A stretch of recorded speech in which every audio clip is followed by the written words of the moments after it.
یہ پورا ایریا یہ بتایا جاتا ہے کہ یہی میدان کربلا بھی ہے، یعنی کربلا کا جو مارکا تھا وہ اسی جگہ پر، اس پورے ایریا میں ہی کہیں ہوا تھا، کیونکہ جب امام حسین کی شہادت کی جگہ بھی یہاں موجود ہے تو آپ اس سے سمجھ سکتے ہیں کہ اسی ایریا میں یہ مارکا ہوا ہوگا، اسی ایریا میں یہ جنگ ہوئی ہوگی۔ گلشن فاطمہ کے پھول بھوکے پیاسے یہاں شہید کیے گئے، پانی بند کر دیا گیا، نہر فرات قریب تھا مگر پانی نہیں پینے دیا گیا۔ مگر ایک پرسنالٹی کا میں ذکر کرنا چاہوں گا، حضرت حر رضی اللہ تعالیٰ عنہ۔ اچھا، آپ کی شان یہ ہے کہ دیکھا جائے تو آپ وہی تھے جنہوں نے امام حسین کو کربلا کے اس میدان میں انٹرسیپٹ کیا تھا۔ آپ تو کوفہ جا رہے تھے نا، یہ ایکچولی یہ کوئی آبادی نہیں تھی، یہ پورا ایک ریگستان تھا، دریا کا کنارہ تھا، اور امام حسین کو یہاں روک لیا گیا کوفہ جانے سے۔ کوفہ میں لوگ ویٹ کر رہے تھے، بہرحال ویٹ بھی نہیں کر رہے تھے، سچی بات تو یہ کہ حضرت مسلم بن عقیل سے بے وفائی کر چکے تھے۔ حضرت حر رضی اللہ تعالیٰ عنہ نے امام حسین کو انٹرسیپٹ تو کیا، روکا تو صحیح، مگر دل میں محبت بہت تھی۔ نماز کا ٹائم ہوتا تھا تو وہ حضرت امام حسین کے پیچھے نماز پڑھتے تھے، اور امام حسین انہیں سمجھاتے بھی تھے، فرماتے بھی تھے کہ مجھے واپس جانے دو۔ انہوں نے کہا نہیں، مجھے اجازت نہیں ہے آپ کو واپس چھوڑنے کی، مگر نرم رویہ تھا، بدتمیزی نہیں تھی، دل میں محبت بھی تھی۔ وہ کہتا میں کیا کروں، مجھے تو میرے ہیڈ نے بھیجا ہے۔ بہرحال پھر جب دیکھا کہ امام حسین بیعت نہیں کر رہے یزید کی، اور حر جو ہے وہ تھوڑا سا نرمی بھی کر رہے ہیں، تو اب یزید پلید نے، ابن زیاد نے 22,000 کا لشکر بھیج دیا۔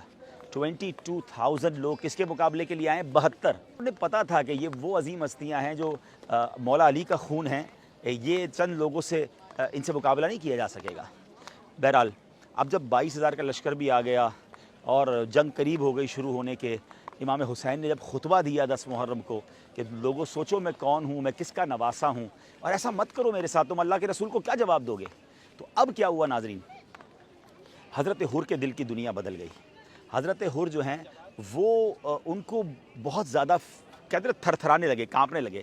تو حضرت حر کے جو ساتھی تھے نا، وہ آپ کو پتہ ہے کیا کہتے ہیں؟ اے حر، تم تو بڑے جوان مرد ہو، تم نے بڑے بڑے مارکے لڑے، یہ تمہیں کیا ہو گیا، کیوں ڈر رہے ہو؟ تو آپ نے بڑا تاریخی جملہ کہا کہ مجھے جنت نظر آ رہی ہے سامنے، اور تمہارے ساتھ کھڑا ہوں تو ایسا لگ رہا ہے مجھے دوزخ اپنی طرف کھینچ رہی ہے۔ مجھے ادھر مال ہے، ادھر شہرت ہے، ادھر اقتدار ہے، مگر سامنے مجھے امام حسین کے پاس جنت نظر آ رہی ہے۔ اور امام حسین نے اعلان بھی کچھ ایسا کیا تھا کہ ہے کوئی خاندان نبوت پر اپنی جان قربان کر دے۔ حضرت حر کے ساتھیوں نے روکنے کی کوشش کی، مگر حضرت حر نے فیصلہ کیا، اور وہ تاریخی فیصلہ کیا۔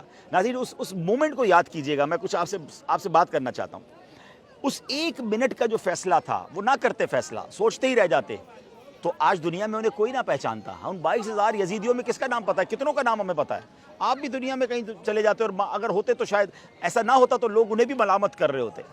مگر حضرت حر کے دل نے فیصلہ کیا کہ نہیں، یہ دس از دا ٹائم آف ڈیسیشن۔ انہوں نے ڈیسیشن لیا اور گھوڑا دوڑایا، یزیدی لشکر سے نکلے اور حسینی لشکر میں آ گئے، اور امام حسین کے قدموں میں جا کر کہا کہ حضور پہلے تو مجھے معاف کیجیے، میں ہی وہ ہوں جس نے آپ کو روکا تھا، میں ہی وہ ہوں جس نے آپ کو تکلیف پہنچائی، مگر حضور اب کیا مجھے معافی مل سکتی ہے؟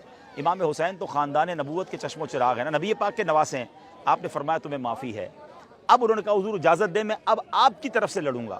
یہ عجیب منظر تھا کہ تھوڑی دیر پہلے جو یزیدی لشکر میں ہے، تلواریں لیے کھڑے ہیں، اب انہی کے لشکر کا ایک سپاہی، بلکہ انہی کے لشکر کا ایک اہم سپاہی جنرل، اب وہ سامنے والی فوج کی طرف سے لڑنے آ رہا ہے۔ اور ایسا ہوا کہ اب لڑتے لڑتے لڑتے اب شہید ہو گئے۔ اللہ اکبر۔ لیکن وہ جو ڈیسیشن تھا نا، اس نے حضرت حر کو کہاں پہنچا دیا کہ آج جب بھی حضرت حر کا ہم نام لیتے ہیں تو رضی اللہ تعالی عنہ نام کے ساتھ لگاتے ہیں۔ وہ شاعر کہتے ہیں نا، یہ نعرہ حر کا تھا جس وقت فوج شام سے نکلا، کہ دیکھو یوں نکلتے ہیں جہنم سے خدا والے۔ اچھا، واقعہ آپ نے کئی بار سنا ہوگا، مگر اسی کربلا کے میدان سے میں اس سے ایک میسج دینا چاہتا ہوں۔ ہم میں سے بہت سارے ایسے ہوں گے جو حرام کما رہے ہوں گے، مجھے سننے والوں میں سے ہو سکتا ہے ایسے بہت سارے ہوں گے جو غلط کام کر رہے ہوں گے، کوئی شراب پینے والا، کوئی بدکاری کرنے والا، کوئی حرام زندگی گزارنے والا۔ اچھا، اسے پتہ بھی ہوتا ہے میں غلط کر رہا ہوں، اچھا سوچتا بھی رہتا ہے نہیں یار، جھوٹ نہیں بولنا چاہیے، حرام نہیں کمانا چاہیے، سود کا کام نہیں کرنا چاہیے، شراب نہیں پینا چاہیے، غلط صحبتیں نہیں اپنانی چاہیے، غلط کام نہیں کرنا چاہیے، مگر فیصلہ نہیں کر رہا ہوتا، سوچ رہا ہوتا ہے ہاں ابھی چھوڑ دوں گا، رمضان میں چھوڑ دوں گا، کچھ عرصے بعد چھوڑ دوں گا۔ لیکن اسی کچھ عرصے بعد میں کرتے کرتے کئی لوگ دنیا سے چلے گئے۔ حضرت حر کا یہ واقعہ مجھے اور آپ کو جھنجھوڑ رہا ہے کہ دیر نہ کیجیے، ہمت کیجیے، نکلیے یزیدی کاموں سے۔ ہاں یزیدی کام ہی تو ہیں، یزید کے لشکر والے کیا کرتے تھے؟ شراب پیتے تھے، ناچ گانے، ڈھول تماشے، بے حیائیاں، بدکاریاں۔ نکلیے یزیدی کاموں سے، آئیے حسینی قافلے کی طرف فیصلہ کرنا ہوگا، حرام روزی چھوڑنی ہوگی، برے کام چھوڑنے ہوں گے۔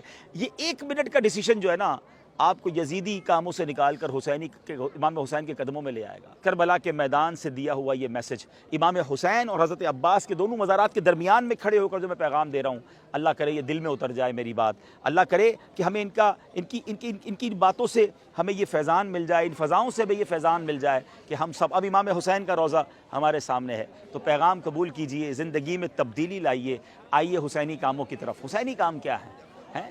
نماز پڑھنا۔ کربلا کے میدان میں بھی تو نماز پڑھی تھی نا۔